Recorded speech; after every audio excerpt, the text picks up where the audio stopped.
السلام علیکم. په دې ویډیو کې به زه تاسو ته ښیم چې د یو کې د ټیک ټاک اکاونټ به څنګه جوړو، هغه هم په غیر د یو کې د سیم نه. نو نن به موږ تاسو ته جوړو د یو کې د ټیک ټاک اکاونټ، هغه هم په غیر د یو کې د سیم نه.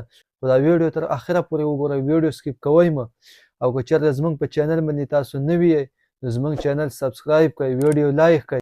زه د موبایل سکرین ته او نن به زه تاسو ته په دې ویډیو کې ښیم سټیپ بای سټیپ طریقه، هغه هم په سمپل سره په ساده طریقې سره. دا ویډیو زما سره اخره پورې وګورئ. نو راځئ د موبایل سکرین ته او طریقه به زه تاسو ته بالکل سټیپ بای سټیپ اسانه طریقه ښیم. دا زما سره موبایل دی، راځئ موبایل سکرین ته. نو دلته به تاسو په خپل موبایل کې ګوګل اوپن کړئ. ګوګل چې کله اوپن کړئ دلته به تاسو سرچ کړئ کریټ ګوګل کریټ جیمیل اکاونټ، په دې باندې به کلیک کړئ.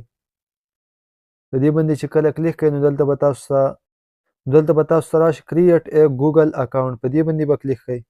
په دې باندې چې کله کلیک کړئ نو دلته به تاسو ته لاندې راشي فور مای سیلف، په دې باندې به کلیک کړئ. نو دلته چې تاسو راشئ کله نو دلته به تاسو ته زړې جیمیل چې کوم ستاسو زړې جیمیل یا به هم تاسو ته شو شي. دلته به په دې لاندې باندې ایډ اکاونټ ټو ډیوایس، په دې باندې به کلیک کړئ. نو دلته به تاسو ته راشي کریټ اکاونټ، په دې به کلیک کړئ. فور مای پرسنل یوز، په دې باندې به کلیک کړئ. په دې باندې چې کله کلیک کړئ نو تاسو ته به دلته راشي پاس نیم لاست نیم، دلته به خپل نیم ورکړئ چې څه ستاسو نوم یې څه ورکول غواړئ. زه به دلته ورکړمه سعید، دلته به ورکړمه لاندې لاست نیم خان. به تاسو نه نیکس کوئ، به تاسو ته بیسک انفارمیشن ډیټ اف بر به ورکړئ. زه به خپل ډیټ اف بر ورکړم جنوري.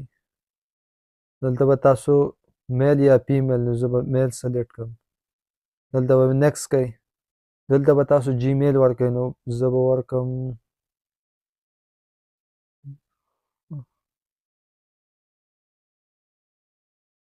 دلته به تاسو دا دوباره بیا نیکس کوئ.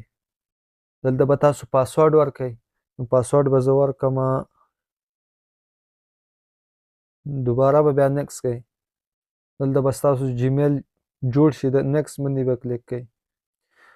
دا به آی اګری به کوئ. تاسو به بیک راشئ د موبایل سکرین ته. نو دلته به تاسو په خپل موبایل کې ټیک ټاک اوپن کړئ. ټیک ټاک چې کله اوپن دي تاسو ته لیکلي لوکیشن ان پاکستان، په دې باندې به کلیک کړئ. دې باندې چې کله کلیک کړئ نو دلته به تاسو ته دلته به سرچ کړئ. دلته به تاسو ولیکئ یونایټډ کینګډم، نو زه به دلته ولیکم. نو دلته به تاسو په دې باندې کلیک کړئ کانټینیو وید ګوګل، په دې باندې چې کله کلیک کړئ نو دلته به تاسو ته زاړه چې کوم ستاسو سره جیمیل زړې جیمیل یا به هم تاسو ته دلته شو شي. دلته به ستاسو سره چې کوم نوی موږ اوس جیمیل جوړ کړ نو هغه به موږ ته شو شي. موږ چې اوس کوم جیمیل نوی جوړ شو په هغه باندې به کلیک کړئ. دلته زه په هغه باندې کلیک کوم. نو دلته به تاسو ته راشي ډیټ اف بر، نو دلته به تاسو خپل ډیټ اف بر سلیکټ کړئ.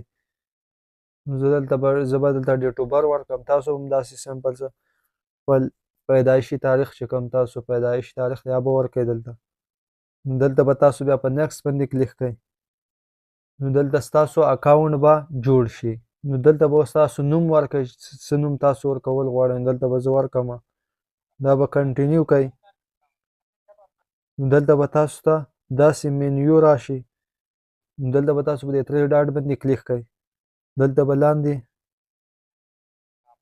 په ټیک ټاک سټوډیو باندې به کلیک کړئ. نو دلته چې تاسو کله په ټیک ټاک سټوډیو باندې کلیک کړئ نو دلته به تاسو ته راشي کریټر ریوارډز پروګرام، په دې باندې به کلیک کړئ. دلته به تاسو ته راشي کریټر پروګرام ریوارډز. نو دلته تاسو ته لیکلي دي چې 18 کالو نه بره تاسو جیمیل خپل جوړ کړی چې 18 کالو نه بره پې عمر یې. تاسو لاندې لیکلي چې 10,000 فالوور. اوس د دې لږ سیټینګ دی، تاسو به هغه وکړئ. دلته به په دې 3 ډاټ باندې به کلیک کړئ. سیټینګ پرایوسي باندې به کلیک کړئ. دلته به تاسو سیکیورټي ان پریویژن، په دې باندې به کلیک کړئ. ټو سټپ ویریفیکیشن، فون نمبر به ورکړئ یا به ایمیل ورکړئ، دا به ټو سټپ ویریفیکیشن کوي. ټو سټپ ویریفیکیشن به پې آن کړئ. تاسو به په دغه طریقه باندې د یو کې د ټیک ټاک اکاونټ جوړ کړئ، هغه هم په غیر سیمه په غیر یو پی نه. په دې ویډیو کې موږ تاسو ته سټیپ بای سټیپ طریقه وښوده. که چېرته ویډیو خوښه شوي نو ویډیو لایک کړئ، چینل ضرور سبسکرایب کړئ. والسلام.